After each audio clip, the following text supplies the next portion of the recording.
بسم اللہ الرحمن الرحیم۔ السلام علیکم ورحمۃ اللہ وبرکاتہ۔ پیارے بچوں، امید ہے کہ آپ سب خیریت سے ہوں گے۔ مہرا پبلک ہائر سیکنڈری اسکول سے آپ کو کلاس ہفتم معاشرت علوم کے سبق نمبر 3 کرۂ ہوائی اور کرۂ ہوائی کا درجہ حرارت کے بارے میں سمجھاؤں گی۔ جی تو بچوں آگے چلتے ہیں۔ آج میں آپ کو اس سبق کے جو مقاصد بتاؤں گی وہ یہ ہیں۔ اس سبق میں کرۂ ہوائی کی ترکیب، اہمیت اور ساخت کے بارے میں جانیں گے۔ کرۂ ارض پر موسم کی تبدیلی کے بارے میں جانیں گے۔ کرۂ ہوائی مختلف گیسوں سے بنی ایک تہ ہے جسے زمین نے اپنی کشش کی وجہ سے ایک غلاف کی طرح چاروں طرف لپیٹ رکھا ہے۔ یہ ہماری زمین سے لے کر تقریباً 60,000 کلومیٹر کی بلندی تک موجود ہے اور کرۂ ہوائی زمین پر زندگی کی موجودگی کے لیے بہت ضروری ہے۔ کرۂ ہوائی میں موجود ہوا کی خصوصیات۔ کرۂ ہوائی میں موجود ہوا کی خصوصیات مندرجہ ذیل ہیں۔ یہ بے رنگ، بے بو اور بے ذائقہ ہے۔ اس کی موجودگی کا احساس اس وقت ہوتا ہے جب یہ چلنا شروع کرتی ہے۔ یہ ساکت نہیں ہے، یہ پھیلتی اور سکڑتی ہے۔ یہ مختلف لہروں اور شعاؤں کو چلنے میں مدد دیتی ہے۔ اس میں سے گزرنے والی روشنی کی شعاعیں نظر نہیں آتی ہیں۔ اس ہوا کا وزن ہے جس کا دباؤ زمین پر پڑتا ہے تو اسے ہوا کا دباؤ کہا جاتا ہے۔ کرۂ ہوائی کی ترکیب۔ کرۂ ہوائی کے 3 اجزاء ہیں۔ ان میں غیر متغیرہ گیسیں، متغیرہ گیسیں اور ذرات شامل ہیں۔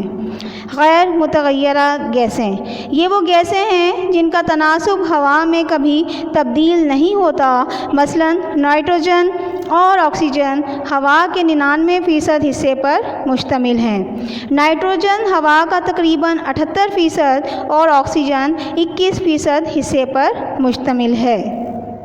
متغیرہ گیسیں یہ وہ گیسیں ہیں جن کا تناسب ہوا میں تبدیل ہوتا رہتا ہے۔ مثلاً کاربن ڈائی آکسائڈ، آبی بخارات، اوزون، آلودہ ذرات اور دیگر گیسیں کرۂ ہوائی کی متغیرہ گیسیں ہیں۔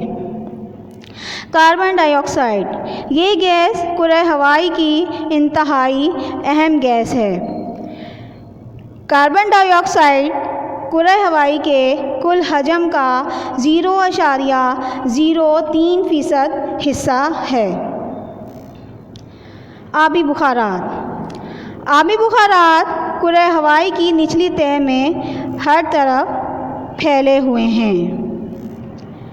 اوزون یہ گیس غیر معمولی اہمیت کی حامل ہے۔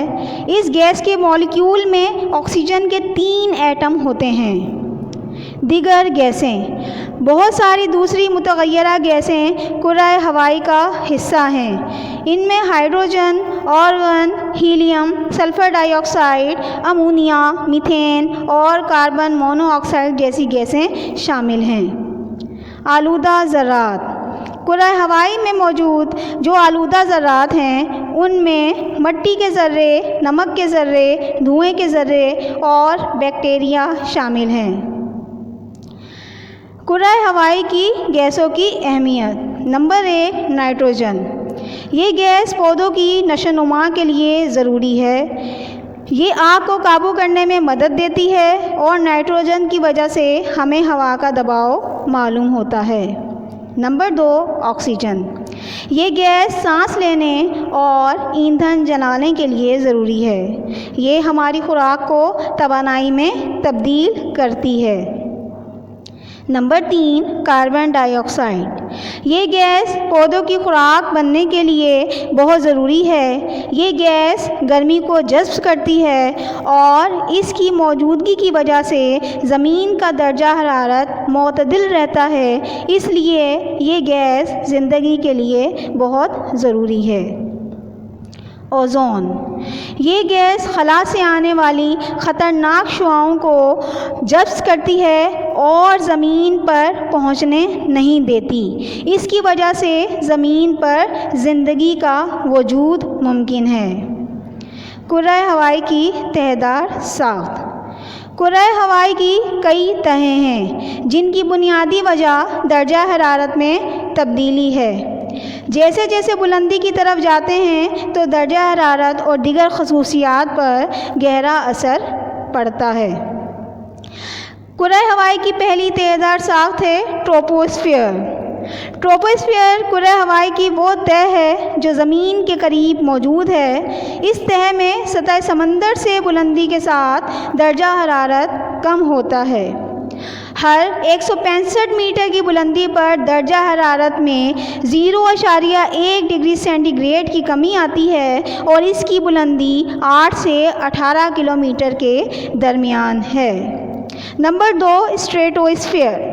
یہ تہ 50 کلومیٹر کی بلندی تک موجود ہے۔ اس میں درجہ حرارت تیزی سے بلند ہوتا ہوا 50 کلومیٹر کی بلندی تک چلا جاتا ہے۔ درجہ حرارت بڑھنے کی وجہ سے اس تہ میں اوزون گیس کی موجودگی ہے جو سورج سے آنے والی نقصان دہ شعاؤں کو جذب کرتی ہے۔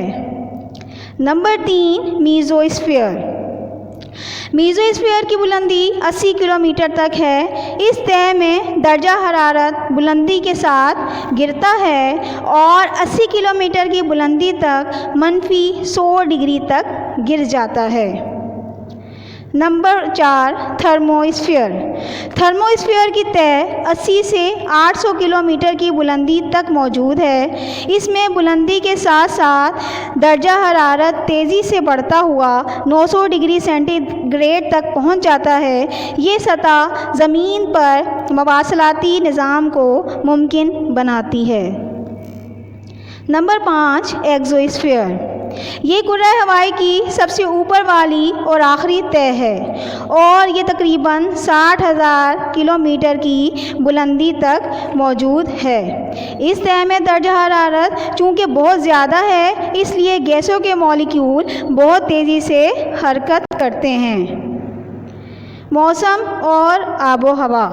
موسم، یہ اصطلاح کرۂ ہوائی کے مختلف اجزاء کی تھوڑی دیر کی حالت کو بیان کرنے کے لیے استعمال کی جاتی ہے۔ ان اجزاء میں درجہ حرارت، نمی، ہوا کا دباؤ، ہوائیں اور بارش شامل ہے۔ آب و ہوا، کسی جگہ کے اوسط موسمی حالات جو ایک طویل عرصے کے مشاہدے کے بعد طے کیے جاتے ہیں آب و ہوا کہلاتے ہیں۔ زمین کی آب و ہوا ہمیشہ سے تبدیل ہو رہی ہے۔ بعض اوقات یہ تبدیلی معمولی ہوتی ہے اور بعض اوقات یہ تبدیلیاں بڑے پیمانے پر آتی ہیں۔ مندرجہ ذیل عوامل زمین کی آب و ہوا میں تبدیلی لا رہے ہیں۔ آتش فشانی عمل، انسان کی وجہ سے کرۂ ہوائی کی آلودگی اور گرین ہاؤس ایفیکٹ۔ آتش فشانی عمل۔ آتش فشانی عمل میں زمین کے اندرونی حصے سے پگھلی ہوئی چٹانیں زبردست قوت کے ساتھ باہر نکل آتی ہیں۔ یہ چٹانیں جب نیچے ہوں تو میگما اور جو باہر نکل آئیں تو لاوا کہلاتی ہیں۔ آتش فشاں کے پھٹنے سے گرد و غبار، گیسیں اور ذرات بڑی مقدار میں کرۂ ہوائی میں داخل ہو جاتے ہیں اور یہ سارا مواد کرۂ ہوائی کی اوپر والی سطح میں جمع ہو جاتا ہے۔ انسان کی وجہ سے کرۂ ہوائی کی آلودگی۔ انسان نے اپنی ترقی کی خاطر کرۂ ہوائی کو بڑی حد تک آلودہ کیا ہے۔ ایسی گیسوں کا اخراج بڑھ گیا ہے جو پودے جذب کرتے ہیں۔ اس کے علاوہ بڑے بڑے تعمیراتی کام مثلاً سڑکیں، ریلوے لائن، ڈیم بناتے ہوئے مٹی تباہ ہو جاتی ہے۔ یہ سارے ذرات کرۂ ہوائی میں داخل ہو کر اسے آلودہ کرتے ہیں۔ Greenhouse effect. کچھ گیسیں ایسی ہیں جو ایندھن جلانے سے پیدا ہوتی ہیں۔ ان گیسوں کی وجہ سے سورج کی روشنی زمین تک تو پہنچ جاتی ہے لیکن زمین جو حرارت خارج کرتی ہے یہ گیسیں اس حرارت کو جذب کر لیتی ہے۔ اس عمل کو گرین ہاؤس ایفیکٹ کہتے ہیں۔ ان گیسوں کو گرین ہاؤس گیسیں بھی کہا جاتا ہے کیونکہ یہ گرین ہاؤس کی طرح زمین کی آب و ہوا کو متاثر کرتی ہیں۔ پیاری طالبات، امید ہے کہ آپ کو میرا لیکچر سمجھ آ گیا ہوگا۔ اس سبق کے مشقی سوالات کے جوابات اپنی فیئر کاپی میں لکھیں اور یاد کریں۔ اللہ ہم سب کا حامی و ناصر ہو۔ اللہ حافظ۔